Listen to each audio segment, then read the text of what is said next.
Welcome to the Reasonable Christianity Podcast, a weekly podcast where you get to discover the truth claims, teachings, and practices of Christianity.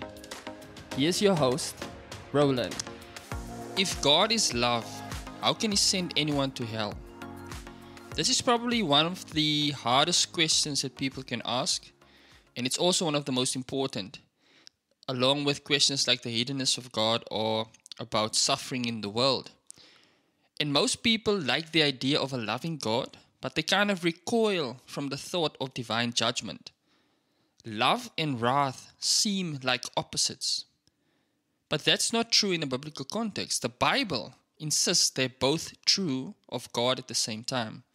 Jesus himself said, "Come to me, all who are weary and heavy laden." Matthew 11 verse 28. But he also warned, "Fear him who can destroy both soul and body in hell." Matthew 10:28. So if we take Jesus seriously, we can't put his love against his justice. So maybe the real question isn't, how can a loving God send people to hell? Maybe the real question is, what have we misunderstood about the love of God? So let's take a little bit of time just to look at what the Bible actually says about what divine love really is. When the Bible says God is love, 1 John 4 verse 8, it doesn't mean God is sentimental or indulgent. His love is not emotionally driven. It's not as spontaneous as we might imagine, as reckless as some songs say. No, the love of God is righteous, it's truthful, and it's pure. Human love often compromises truth for comfort. But God's love never does this. He loves so deeply that he cannot be indifferent to evil. A God who does not judge wrongdoing would not be loving. That kind of God would only be unjust. So if God is truly love and he truly loves what is good, he must also oppose what destroys the good. So judgment then is not the opposite of love. Judgment is a necessary expression of love. Now let's take some time to clear the fog, to look at some of the common misconceptions about hell, so that we can understand the love of God more clearly. Misconception number 1. Some people say hell is a medieval invention, and this is far from the truth. Jesus spoke more about hell than anyone else in Scripture. He used the term Gehenna, which was a burning valley outside Jerusalem. And he used this this word to picture judgment. We see this in Mark 9 verse 43 to 48. In Matthew 25 verse 41, Jesus says, "Depart from me, you cursed, into the eternal fire prepared for the devil and his angels." So hell was not invented by priests. It was proclaimed by Christ. Misconception number 2.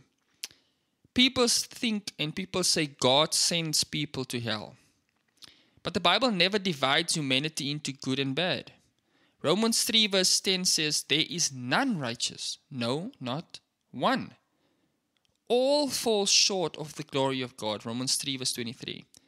So the question isn't why God sends good people to hell, but why he rescues anyone at all. Salvation by its very nature is grace, not entitlement. So hell isn't for good people who made mistakes, as we might often think. No. Hell is for sinners who reject the grace offered through Jesus Christ. Misconception number 3. Hell is where God tortures people. And this is a common picture we see in movies, in series, in ancient literature. But we need to understand that hell isn't divine sadism. Scripture describes it as separation from the presence of God. 2 Thessalonians 1 verse 9 says, "They will suffer the punishment of eternal destruction away from the presence of the Lord and from the glory of his might." So the pain of hell is the absence of everything God is. And what does that encompass? It encompasses light, joy, peace, love, all the good attributes, all the elements that make human life worth living, that makes it fulfilling, that makes it satisfying. All those elements are found and grounded in the nature of God, and without God, we have none of that. We have only despair. And that, my friend, is hell.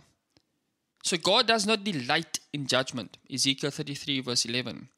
He grieves over it. But he honors human freedom. Those who continually say, leave me alone, God, those particular people will one day have that wish granted eternally. So, at this point we need to ask the question, what is hell actually? The biblical images of fire, of darkness, of weeping, these images are symbols of a deeper reality. Like I mentioned earlier, it's a total separation from God. C.S. Lewis once wrote, the doors of hell are locked on the inside. So then hell is not a prison that God forces people into. It's a state people refuse to leave. It's the trajectory of a soul that keeps rejecting God until there's nothing left but self. Now when you look at our state, the state of our nations, the state of our world, the state of our society, we see the state of our society being transformed into a kind of hell because everything is about self. We worship at the altar of self. We worship the God of self. And so we are choosing to separate ourselves from the presence of God. And that's why there's so much suffering, human suffering particularly, and that's why there's so much despair in the world today. So then, sin is more than breaking rules, it's breaking relationship. To reject God, the source of life itself, is to embrace death. Like one of Thanos' minions say in one of the Avengers movies or one of the Marvel movies, they say, when speaking about the Avengers, he says, to challenge them is to court death. So to also to embrace sin is to court and embrace death. So hell isn't an arbitrary sentence, it's the natural consequence of what sin is. We have to remember that darkness is not a thing. It has no ontological status. It's the absence of light. In the same way, hell is the absence of God. So when we reject God, even now, when we reject God in the way we approach our marriages, our households, our communities, the way we approach raising our kids, we are choosing hell. We are creating hell. Now, this is obviously not the kind of hell that that Jesus is speaking about. He's speaking about a real reality. But I'm just demonstrating to you guys that we have a taste of it now because we reject God. We choose to remove ourselves from the presence of God because the knowledge of God is evident among us, as Romans 1 says. And we choose to suppress the truth. Now, many people ask the question, isn't eternal punishment too extreme for finite sins? Or we can put it like this, isn't infinite punishment too extreme for finite sins? And this question kind of assumes that sin is small. But the seriousness of sin is measured by the one who is sinned against. An insult to a friend is one thing, but treason against a king is another. I always use the example of me and Nelson Mandela. Or let's say the president of South Africa. If someone slaps me in the face, they get maybe a slap on the wrist. But if someone slaps our president in the face, that's an insult to the entire South Africa just because of the office that he attained or the office that he is in at the moment. So the severity of the sin is not dependent on the act itself. It's dependent on who it's perpetrated against.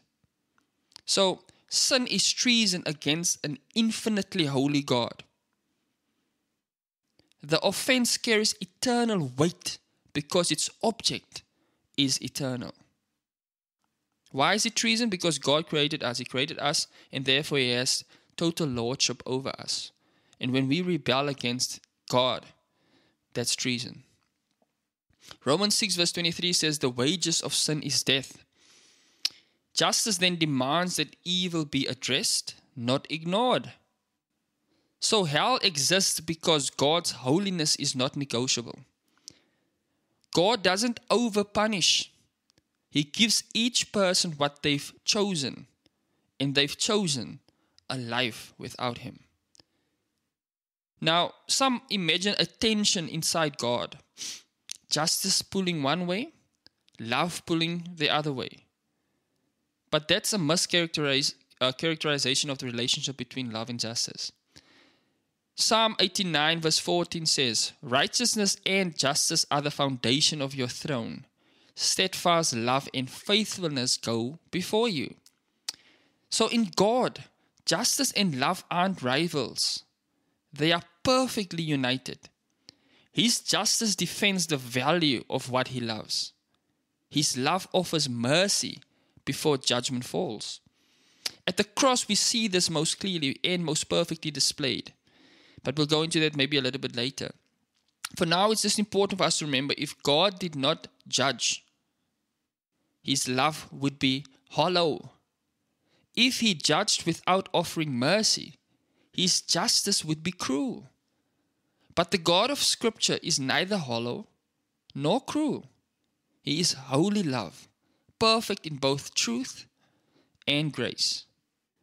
So, hell is not God's delight, but His concession to human will. John 3 verse 19 puts it plainly, light has come into the world, and the people loved the darkness rather than the light. Again, that word love there is the word agape, which means love that centers on moral preference, basically love that chooses. So people, when the Bible says people love the darkness rather than the light, it means they chose the darkness rather than the light. They have no excuse. And God respects human freedom so deeply that He allows people to reject Him.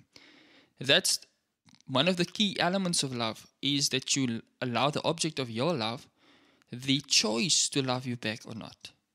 Otherwise, it's not love, it's coercion. So every breath of life is an invitation to turn and to love. And every day of delay that God delays His judgment, that God delays the second coming of Christ, every day of delay is mercy. But love that never confronts is not love. A God who warns us of hell is a God who wants us to avoid it. So let's summarize what we've covered for now. Firstly, hell isn't a church invention. Jesus Himself warned against it. Secondly, hell isn't for good people. It's the chosen end of sin that remains unrepented. Number 3, hell isn't God's cruelty. It's separation from Him, the loss of all that is good. Number 4, God's justice and love are not opposites, but perfectly united in His character. And when we grasp these truths together, the question changes. It's no longer, how can a loving God send people to hell? But why would anyone reject a love so holy, so patient, so undeserved? Why would we reject it? And it's so important for us to continue this conversation because it's so weighty, but it has the effect of kind of drawing a sincere seeker of truth nearer to grace, not despair. Because the same Jesus who spoke of hell is the one who went through hellish separation on the cross so that we might never have to face it. Now, at this point, I want to shift a little bit because when we look at the cross, we're no longer dealing with theory. We are dealing with a real moment in history where the love of God faced the full weight of His own justice. You see, friend, our world tends to separate love and justice as if love means letting things go. But real love can't ignore wrong. If you love your child, you hate what threatens them. If you love people, you must hate what destroys them. If God truly loves His creation, He must oppose sin because sin tears everything apart. Remember we looked at Psalm 89 verse 14 earlier?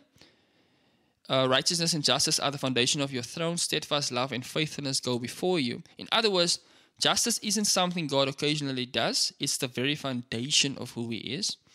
His love doesn't cancel justice, it fulfills it. Again, the question is, why does God judge? Or the question isn't, why does God judge?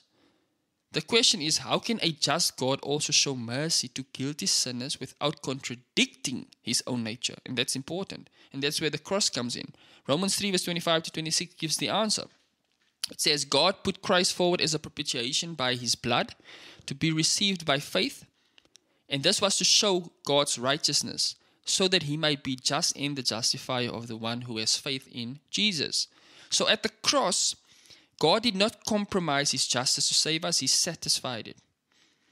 Jesus stood in our place, fully man, fully God, absorbing the penalty that justice demanded, so mercy could be extended without corruption. So therefore the wrath of God that our sins deserved was poured out on Christ. He experienced the separation, the spiritual agony that defines hell itself. That's why he cried out, my God, why have you forsaken me? Matthew 27:46. That was not just physical suffering, it was the horror of divine abandonment. So when people say, how can a loving God send people to hell? The real question should be, how can a loving God send his son to bear hell for us? Because that's exactly what he did. The cross shows that God's love is not sentimental. It's sacrificial. It's holy. It's fierce. He didn't lower his standards to save us. He met his standards himself. Now I've heard some people say, why couldn't God just forgive without the cross? Why does forgiveness require bloodshed? We need to remember that love without cost is just emotion. But divine love paid the highest cost imaginable. 2 Corinthians 5 verse 21 says, for our sake he made him to be sin who knew no sin, so that in him we might become the righteousness of God. Again, Jesus took what we deserved, the wrath of God, and he gave us what he deserved, righteousness. Think about that for a moment. The only person who never sinned bore the full measure of judgment, so that sinners who deserve hell could receive heaven. That's what makes the gospel not just good news, but astonishing news. And it's so important for us to emphasize this truth over and over again. God's love doesn't ignore sin, it confronts it. God's love doesn't dismiss judgment, it satisfies it. At the cross, every attribute of God, his justice, his holiness, his mercy, grace, truth, and love aligns perfectly.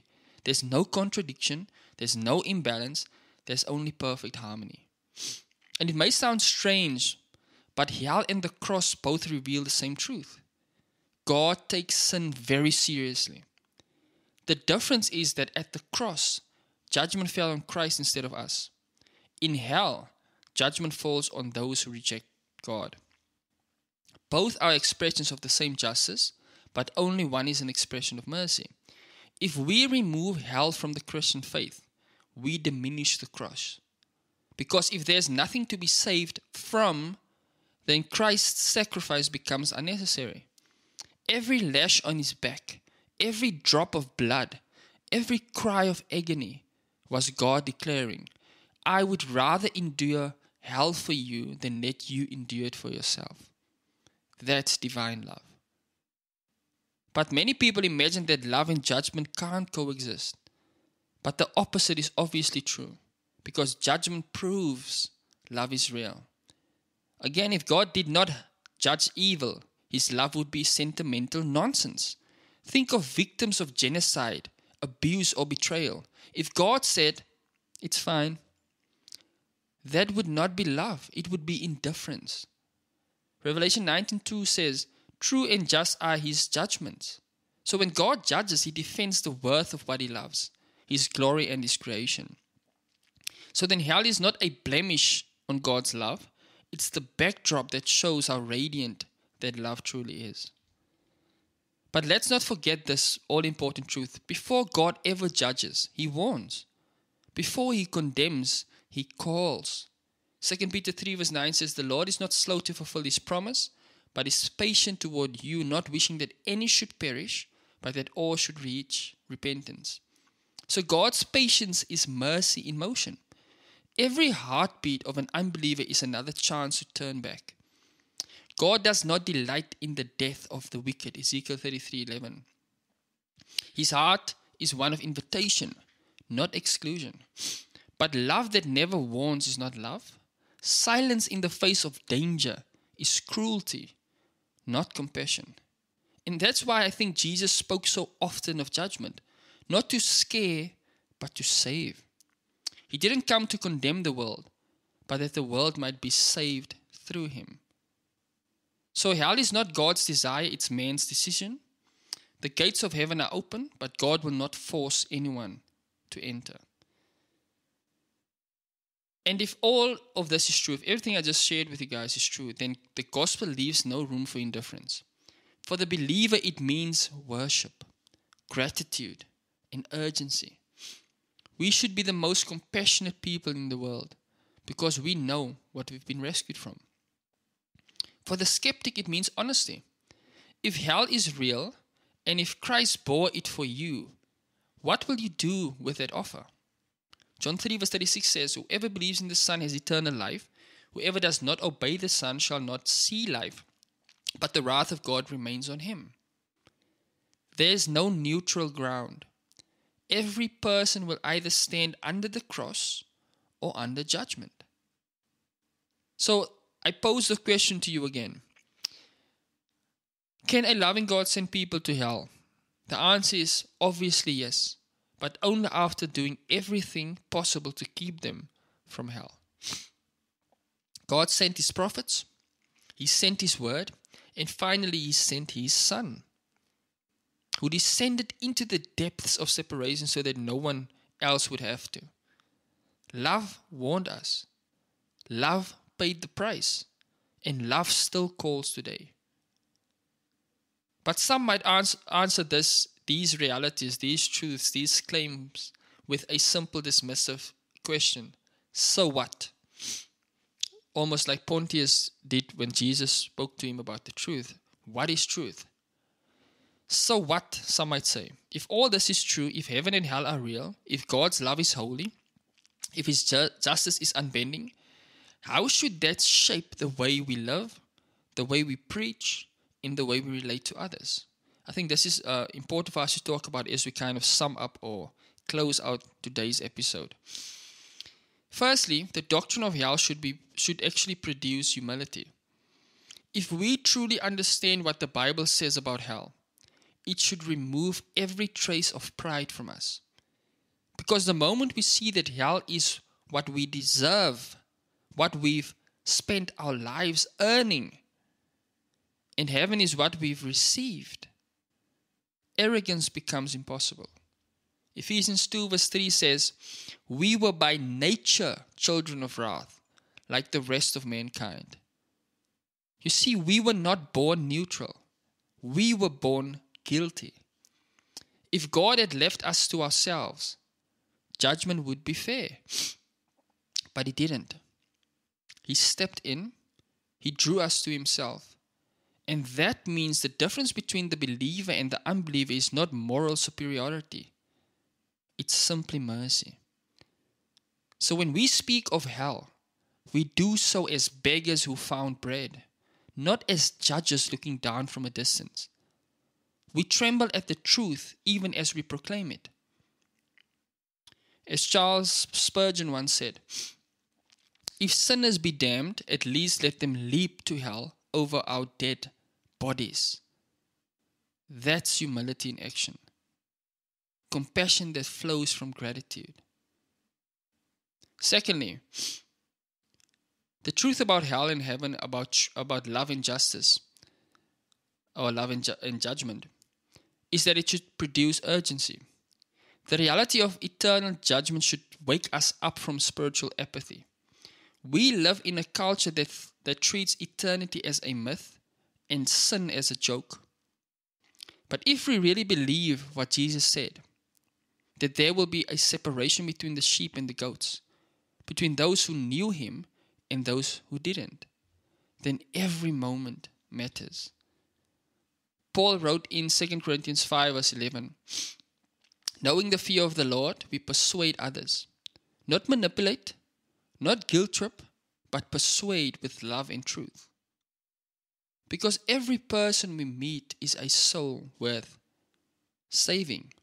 Because they are made in the image of God. They are valuable to God. The people we work with, the neighbor we greet at the gate, the friend we laugh with over coffee, all of them are heading toward one of two destinies. And that doesn't make us morbid. It makes us mission-minded. You see, urgency is not the same as panic. Urgency is purpose. It's living every day with eternity in view. And that means preaching the gospel clearly. Not watering it down. Not hiding the hard truths behind motivational talk. Because a gospel without judgment is a gospel without Jesus. You see, Jesus came to save us from something. And that something is not low self-esteem or bad habits. It's the wrath of God. Number 3, it should produce compassion. It's possible to believe in hell and still be cold. But that's not what Jesus was like. He wept over Jerusalem, knowing the judgment that awaited them. He looked at the crowds and had compassion, because they were like sheep without a shepherd. Matthew 9:36. That's the heart we should have. Not the gloating satisfaction of they'll get what's coming to them, but the broken-hearted cry of, Lord, have mercy on them as you had mercy on me. If hell is real, then evangelism is an act of love, not intrusion. Warning people is not hateful. Withholding warning, that's hateful. Truth and tenderness are not opposites. They belong together. So when we speak about hell, let our tone reflect the tears of Christ, not the anger of the world. Number 4, the knowledge of hell should produce worship.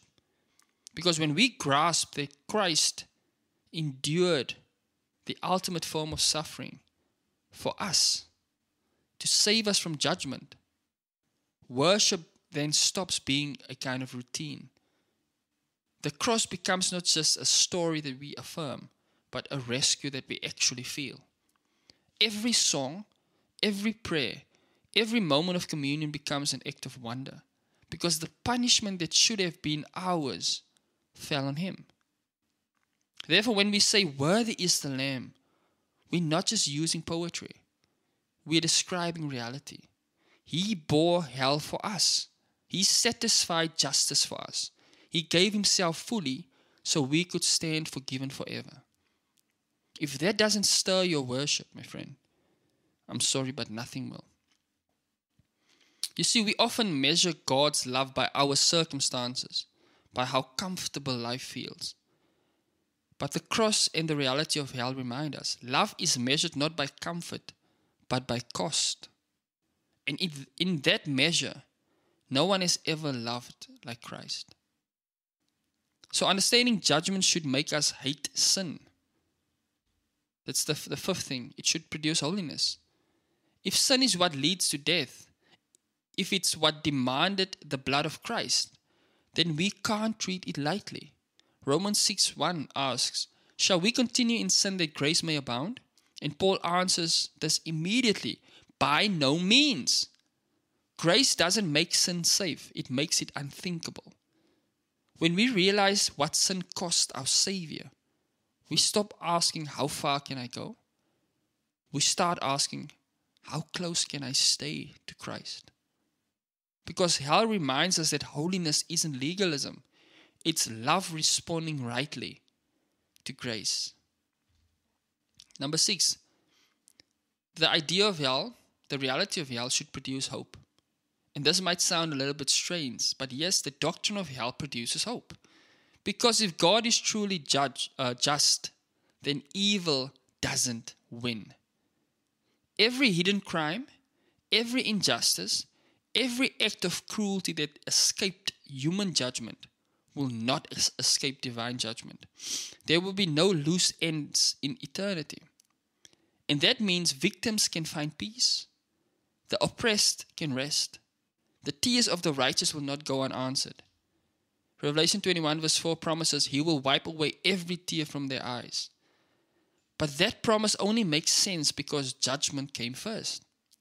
He wipes tears not by ignoring the pain, but by righting every wrong. So even hell, in a mysterious way, affirms that the universe is not random. It's moral. It's ruled by a righteous God who sees, remembers, and will set all things right. Number 7. What we believe about hell, what we understand about hell, what we embrace about hell should shape the way we see God. You see, at the end of the day, that this particular doctrine is not mainly about us. It's about God. It reveals the fullness of His character, His love that saves, His holiness that burns, His justice that defends, and His patience that waits. We live in a world that wants to carve God into pieces, keeping His kindness and discarding His wrath. But a God without wrath is not holy, and a God without holiness cannot be loving. The God of the Bible is not a one-dimensional deity. He is a consuming fire and a tender Father, both perfectly, eternally, and gloriously so. So, where does this leave us? It leaves us with a choice. We either carry our own sin into judgment, or we let Christ carry it into the cross. We either face the wrath of God, or we rest under the wounds of the Lamb. The gates of heaven are open wide, but they swing on the bloody hinges of Calvary. If you hear His voice today, don't harden your heart. Don't delay repentance. Don't treat grace as common. Because the same Jesus who said, "Come to me all who are weary," also says, unless you repent, you will all likewise perish. So to finish up, when people ask, can a loving God send people to hell? The truth is, He's done everything possible so you don't have to go there. Love warned you. Love died for you. The question is not whether God is loving. The question is whether we will respond to that love. Because hell is real. Heaven is open. And the cross stands between them, calling every sinner home. Thank you guys for listening. This has been Reasonable Christianity. As always, I'm Roland. If this episode stirred your heart, please do me a favor and share it with someone. Not for clicks or numbers, but because truth matters. Because eternity matters. And because love, real love, tells the truth. And I want you to remember, until the next time, stand firm in the grace and keep your eyes on Christ, the one who bore our hell so we could have His heaven. And as I leave you once more, I remind you that the truth matters, and so do you.